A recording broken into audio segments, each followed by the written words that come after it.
Okay, so continuing our Grand Prix due diligence testing. Uh, this is green-white. This list is very, very, very close to the one that Alex Lasky top-aided the Open in Providence with. You'll notice it's actually 72 out of 75, and the three cards different. The Success and Tactics over, I believe it was two Celestial Flares and some other random card in the board that Druid's Deliverance, I believe. These were actually a change that was advised to him that he didn't make, and then afterwards, immediately after losing the top eight, said, "Man, if I had a tactics, I would have won that game because he had a flare in hand and could have killed creatures with the tactics." But my understanding is that this list is the product of Nick Cuenca, another Boston area player who top 32'd Pro Tour Theros with it, and since then has been trying on and off to make it work. And this is finally a list that he was pretty happy with, and that Alex ended up playing and ended up doing well with. You'll notice a few things about it. You have your Experiment 1 Boonsater package, which makes you way, way better against the control decks than a lot of the Brave the Elements lists. You'll notice there's no Elvish Mystic. You're all threats, which makes you, again, better against the control decks, but also a little bit better against mono black. They can't just kill your random threats and then get you. You'll notice a huge number of 3/3s for 2 mana, 7 here, and that's sort of a concession to needing to go over the top of Pack Rat and to beat through the O3 that define block, Sylvan Caryatid.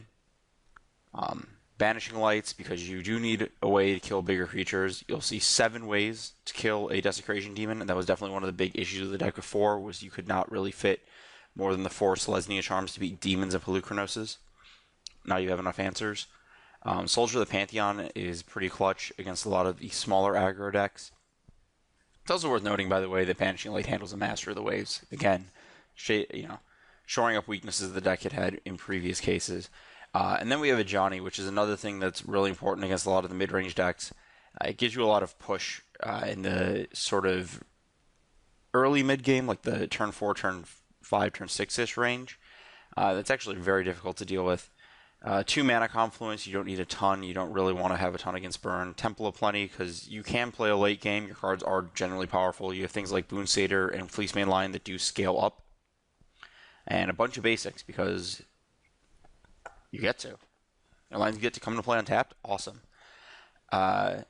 Sideboard is a bunch more removal for creature mirrors, notably Tactics, to completely blow out any opponent who's trying to play creatures.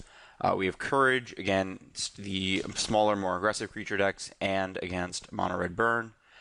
Defenses is another counter to Supreme Verdict. There's 1 in the main, and you'll notice that there are 7, 8, 9, 10, 11, 13, 14, 15 ways to make tokens, which is a good number to actually get this card off. Did I actually count that right? Yep, 15. I'm not going to try to speculate what the Miser's God's Willing is for.